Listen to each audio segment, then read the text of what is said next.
cherchez une école de référence pour une double formation universitaire et professionnelle de qualité? Voici l'opportunité à ne pas rater. L'École supérieure d'administration, d'économie, de journalisme et des métiers de l'audiovisuel ESAE vous offre des programmes d'enseignement en licence et en master orientés vers l'emploi qui font d'elle une référence à travers les filières de l'administration générale et territoriale, l'administration du travail et de la sécurité sociale, droit, diplomatie et relations internationales, administration hospitalière, universitaire et intendance, journalisme et métiers de l'audiovisuel et toutes les filières des sciences de gestion. Une seule adresse, www.esae.bj.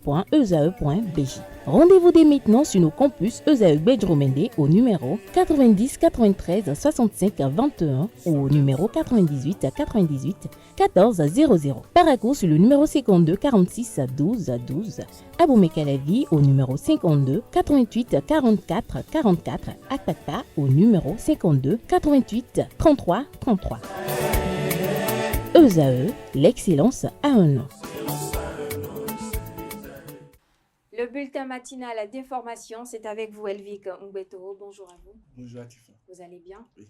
La page sport avec vous, c'est Ondelarius Adjagonon. Bonjour à vous. Bonjour Atifa Olafa. La forme ce matin? La pleine forme. Dieu merci. On démarre avec vous, Elvic Ngbeto. Des citoyens béninois ont commenté la probable dissolution de l'Assemblée nationale sénégalaise. L'Assemblée nationale sénégalaise a rejeté le lundi 2 septembre un projet de révision de la Constitution. À cet effet, l'Assemblée ne pourra être dissoute qu'à partir du 12 septembre, conformément à la Constitution qui prévoit qu'une dissolution ne puisse intervenir durant les 2 premières années de législature. Or, les députés ont été élus en juillet 2022 et investis en septembre de la même année. Au micro de Nasserine Fatoumi et de Francis Pahami, quelques citoyens béninois ont émis leurs commentaires sur la probable dissolution de l'Assemblée nationale sénégalaise.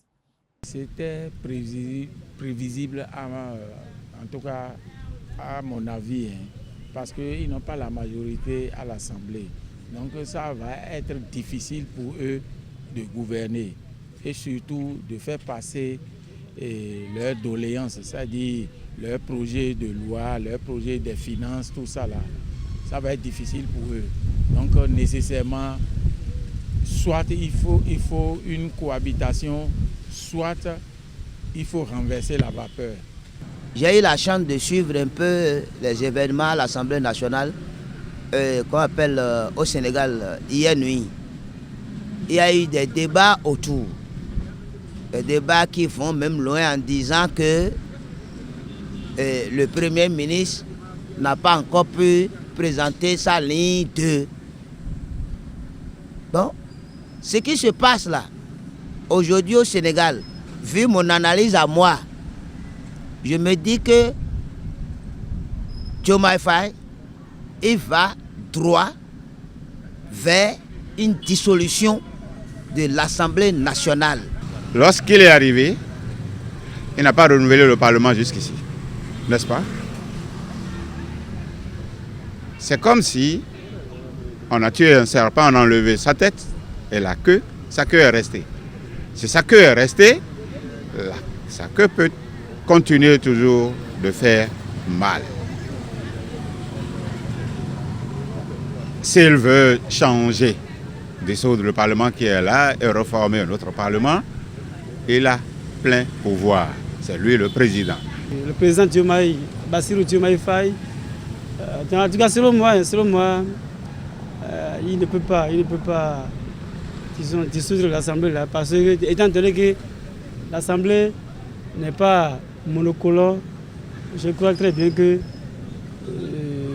son projet ne sera pas validé. Le président Bassirou Diomaye Faye du Sénégal, qui est arrivé en avril dernier au pouvoir, il ne dispose pas de la majorité au Parlement.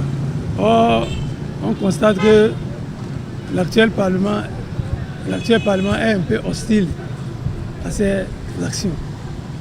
Bon, voilà qu'il ne peut pas dissoudre ce Parlement avant le 12 septembre. Il a saisi l'avis du Conseil constitutionnel sur ça. Et au moins jusqu'au 12, il peut dissoudre le Parlement. Parce que le Parlement, ils sont là depuis septembre 2022. Il faut au moins 2 ans avant qu'il soit dissous. Faye veut son propre Parlement. c'est raisonnable, c'est logique qu'un gouvernement ait son propre parlement. Certains du groupe, ce groupe parlementaire qui est acquis à Macky Sall, parle d'une déchéance, qu'il faut avoir une déchéance. Et je ne suis pas sûr que le président actuel, qui n'a pas la majorité à l'Assemblée nationale au Sénégal, va directement il va dissoudre l'Assemblée nationale. Le régisseur de la prison civile d'Akpro Misrete est relevé de ses fonctions. Le régisseur de la prison civile d'Akpro Misrete, Gaston Totoou, est relevé de ses fonctions. Et ce, le mardi 3 septembre 2024, alors que le procès des ravisseurs de Steve Amosu battait son plein. Gaston Totoou a été remplacé par le régisseur de la prison civile de Lokossa. Il faut souligner que depuis quelques jours, des voix s'élèvent pour dénoncer un certain nombre de dysfonctionnements au sein de cette maison pénitentiaire, notamment les conditions de détention et la gestion des ressources financières. À noter que Gaston Totoou a été régisseur de Parakou et puis de la maison d'arrêt de Lokossa par le passé.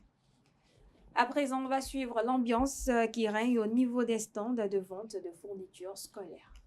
La rentrée des classes au Bénin est prévue pour le 16 septembre 2024.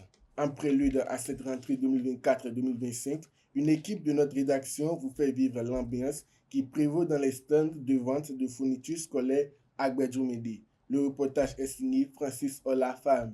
Plus que quelques jours avant la rentrée des classes et les stands de vente s'activent déjà. À l'heure actuelle du Bénin, ils viennent. Je ne dirais pas qu'ils ne viennent pas. Mais en fait, on ne voit pas encore la masse. C'est à peine 2, 3 qui viennent au jour. C'est un peu ça. Il y a d'autres qui ils attendent leur salaire d'abord. Il y a d'autres qui attendent un peu plus à l'approche pour sortir. Les gens viennent acheter. Donc, la rentrée, pré-rentrée, c'est presque une semaine. Ça reste une semaine. Donc, les gens viennent déjà. Donc, on espère rentrer dans la semaine et voir ce que ça va donner aussi. Sinon, les gens viennent. Sur les stands, quelques articles ont la cote, même si l'augmentation des prix a eu raison de certains. Tout le monde dit que les trucs sont chers, les trucs sont ci, les trucs sont ça, et qu'il n'y a pas l'argent. Même si la personne a la volonté de payer un cahier cartonné qui se fixe à 1200, il se dit bon, à cause de l'argent de sa poche, il préfère encore. C'est un peu ça en fait. Ça dépend de ce que les parents d'élèves veulent.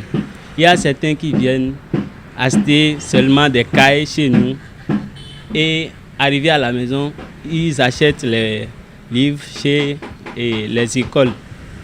Donc certains aussi viennent acheter les kakis, les bics, en tout cas. Donc ça dépend du choix de chacun. Pour l'heure, les vendeurs souhaitent plus d'affluence dans leur stand. Et puis on parle société à présent, femmes claires ou femmes noires, on en parle. Toutes les femmes noires sont belles, qu'elles soient claires ou foncées. Et c'est dommage de définir la beauté à une teinte de peau. Mais certains hommes préfèrent les femmes noires et d'autres les femmes claires. Quelques citoyens rencontrés dans la ville de Cotonou se prononcent sur les préférences au micro de Quentin Amoussou. Dieu sait pourquoi il a mis la peau noire en Afrique. Femme claire là, bon, si tu as une femme claire, tu as des soucis. Puisque la femme claire, elle est sur toutes les lèvres. C'est partout, chacun veut chercher, les gens veulent voir les femmes claires. Mais si tu as une femme claire, qu'elle est sérieuse, je pense que tu peux t'en sortir. Mais quand tu as une femme claire, qu'elle n'est pas sérieuse, là, elle risque de créer du forfait chez toi. Moi, il y a des femmes teint clair qui me séduisent. Et il y a les femmes teint noir qui me séduisent. Donc moi, je n'ai pas une fixation sur une teint clair et une teint noir. Les deux teints, moi je suis resté avec les deux teints. Et moi, en tout cas, c'est la beauté. Bon, c'est vrai que les gens disent que c'est teint clair qui attire, jusqu'à il y a d'autres qui se dépitent pour ça. Bon, moi, je n'aime pas que ce soit teint clair, que ce soit teint noir. J'aime les deux. Écoutez, il va falloir qu'on revienne à l'agriculture. Quand on voit surtout dans la ville de Cotonou et autres, et qu'on voit des femmes qui pigmentées en gris, Je suis désolé, je ferme mes yeux parce que je dis, mais ça c'est à quoi finalement? La chair humaine, elle est sacrée. Dieu nous a donné gratuitement. Il va falloir qu'on s'en tienne à ça et qu'on respecte la volonté divine. Mais là, quand nos sœurs, pour une raison ou une autre, elles choisissent délibérément, bien sûr délibérément, d'aller avoir la peau teint clair, moi je ne suis pas preneur. L'Africain doit rester africain, naturel, à travers sa peau. Mais aller acheter les pommades pour devenir Yovo Dantokpa là, moi, je n'aime pas ça trop. Sexe clair naturellement, d'accord. Je préfère, je fais à l'intensité. Je préfère une femme noire à une femme teint clair.